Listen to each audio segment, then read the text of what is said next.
Hello, it is. I have to double check even what the date is. It's January 11th. I'm joining you safe in my place in Los Angeles.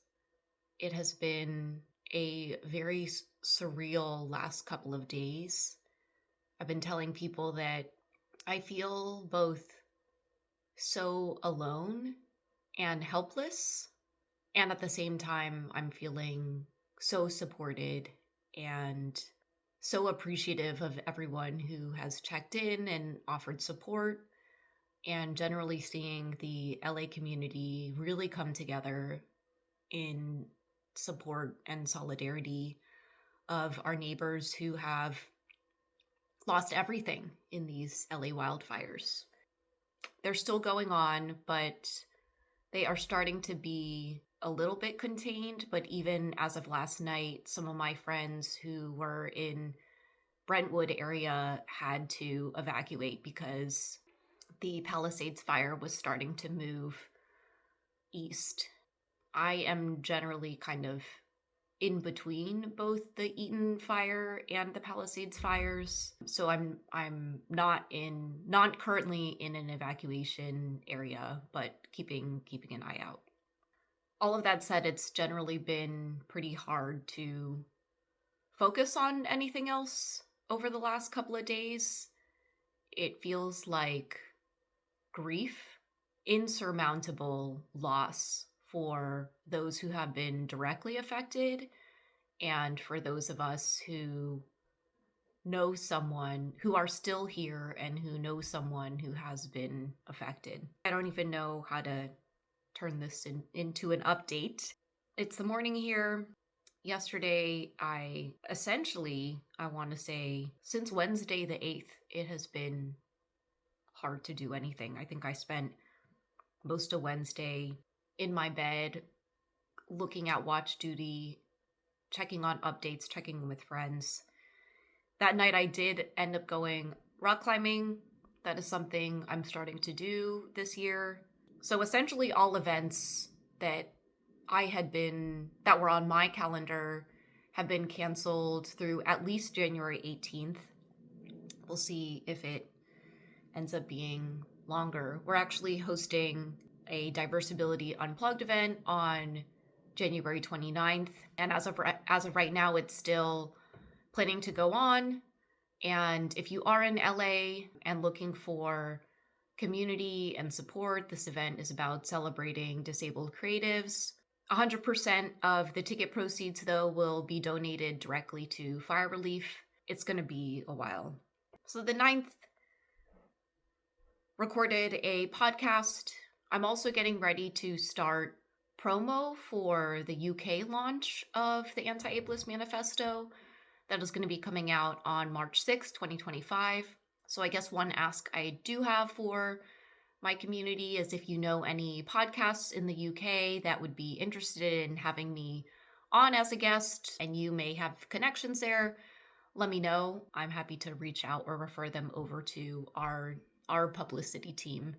But it is kind of interesting to put all of this energy into a US launch for October and then come into this year and have to essentially feel like I'm doing it all again for the UK launch.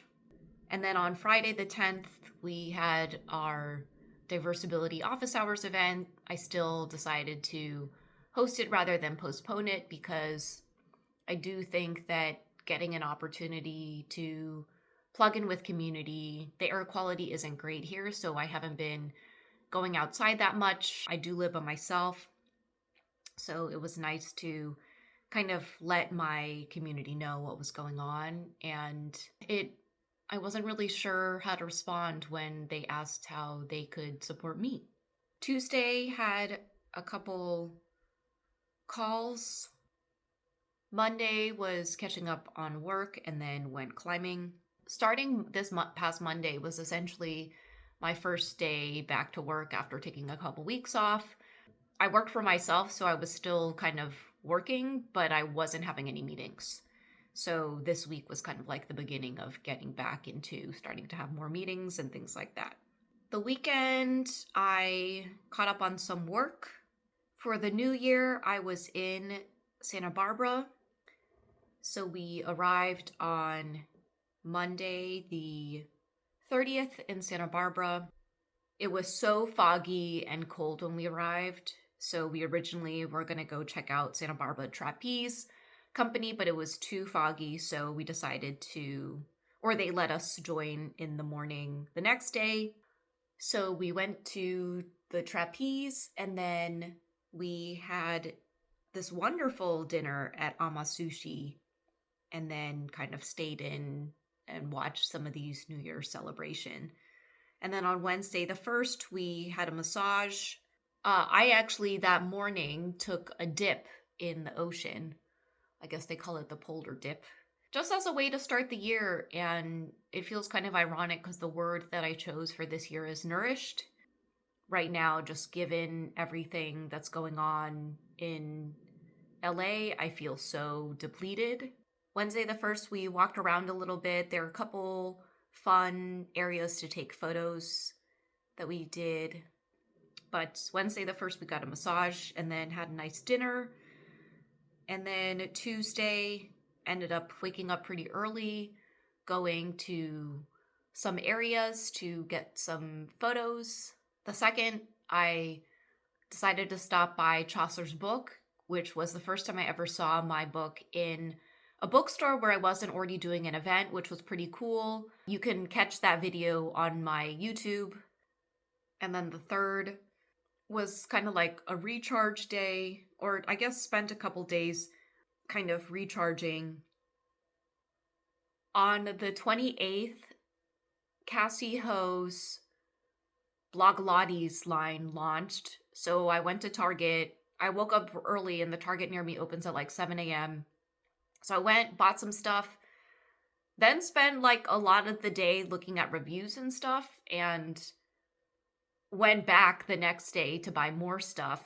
But there was this like marshmallow sweatshirt that was like totally sold out. And it gave me FOMO, even though every single time I have decided to downsize my collection of sweatshirts, I end up just acquiring so many more.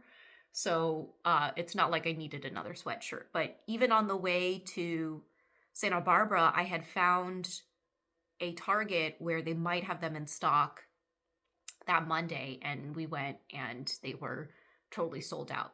Some of the things that I had bought on that Sunday, I spent a day kind of thinking about it, and I was like, you know what?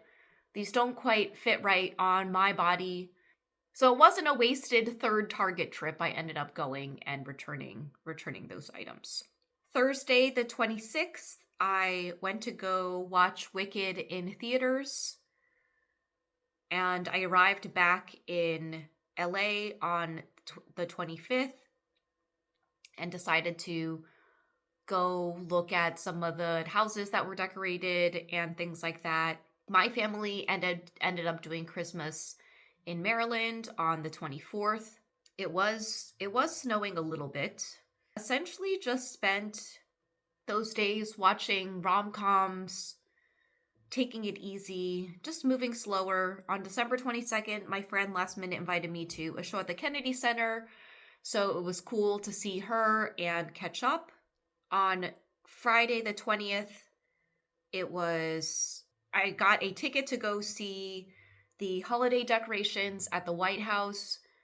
It was pretty cold. I think it had to be maybe 30 degrees.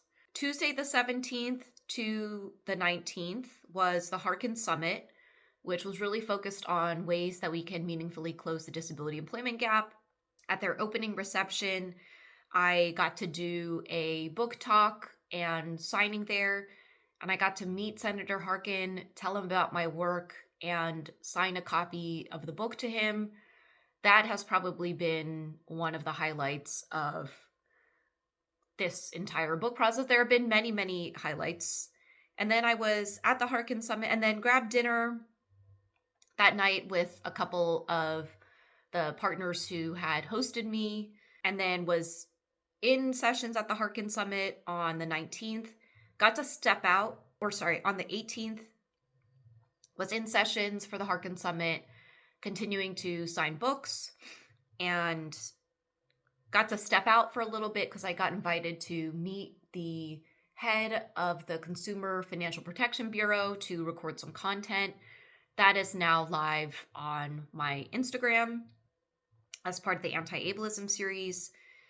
Grabbed dinner at Bobby Van's, and then on the 19th, stepped out because I got to do a book talk at Whitman, Walt Whitman High School, which is where I went to high school and graduated from 18 years ago. So all the students who are there now were born after I graduated, and talked a little bit about the book, about my experience at Whitman. At that particular point in time, I didn't own my disability identity, didn't feel comfortable or hadn't really shared my disability story publicly, my disability origin story publicly, would not consider myself an advocate then, was very actively involved. But it was interesting to go back.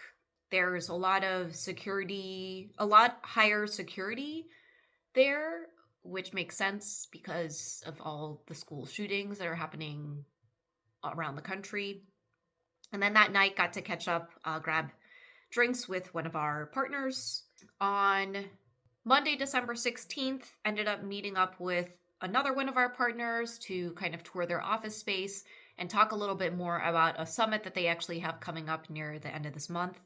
I got to last minute grab lunch with a couple of my friends from college, Max and Pete, and I can't believe this year will mark 15 years since we graduated, but it was nice to catch up with them. That was the 16th.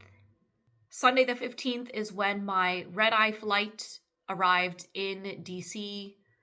It was pretty cold, so I just called a rideshare home. Usually I try to take the metro now from the two major airports that I usually fly into. It's pretty easy to just hop on the metro and then spend most of that day kind of like sleeping, getting back onto a schedule. And then Friday had just had a bunch of calls, or sorry, Saturday the 14th.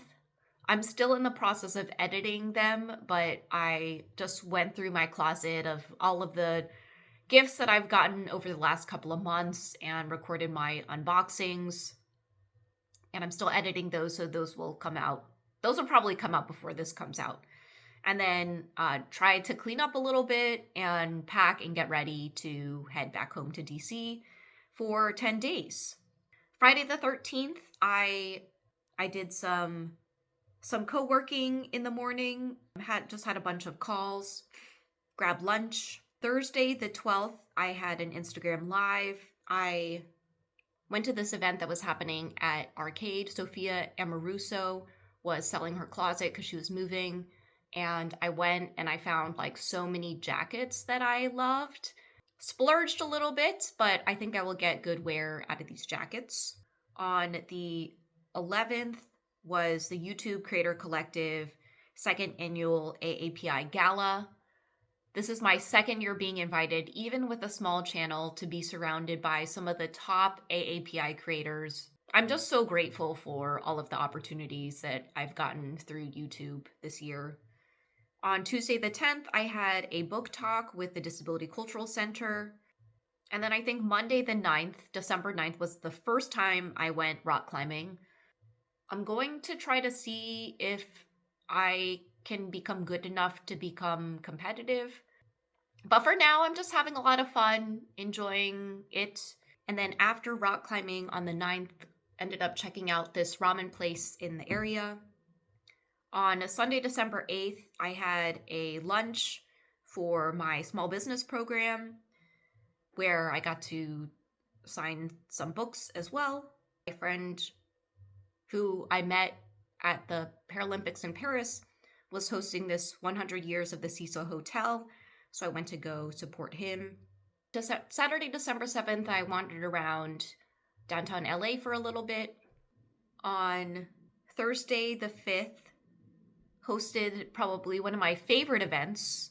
It was with two gold medalist Paralympians who had both received gold medals in Paris 2024. And this was an event at YouTube to talk about the ways that YouTube as a platform can help champion disabled creators and the Paralympic movement. And I was with Steve Serio and Samantha Bosco, and we grabbed lunch afterward. That morning at like 6 a.m., I had a book talk. That night, there was this holiday party in Pasadena that I went to. On December 4th, or this media company called Proud Stutter, which started as a podcast, is now launching an impact campaign for their documentary. They were hosting a kickoff event, so I got to attend that in Burbank. We had an event earlier that day, and December 3rd was the day that I flew back from my whirlwind of travels. And then when I got in on December 3rd, I got picked up and went to go grab dinner at John and Vinny's, which I hadn't been to in a little while. I had a virtual talk that morning and then a corporate talk, in-person talk. And then on December 2nd, spent the whole day in the meeting for the NIH National Advisory Board for Medical Rehabilitation Research. Had to rush there to catch a train to Philadelphia, hopped into a car, and then did a talk that night. And I think that takes us back to our first one. But that's the update. It's kind of been a whirlwind since International Day of People with Disabilities. If I think about last year, I actually did 35 book events. About half of them were virtual, maybe did things in 8 different cities. I'll have to go back. I did some math on it.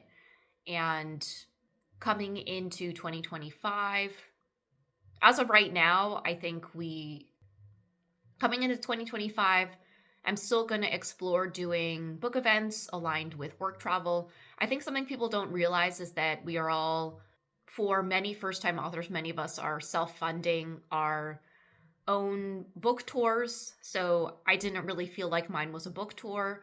And in many ways, I'm grateful that my book came out during a time when I was already doing a lot of work travel that I could align book events with.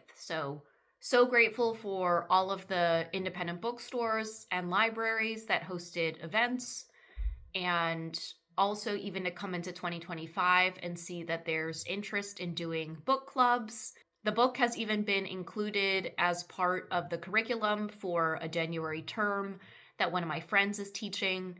So we'll be doing something there. And that's it.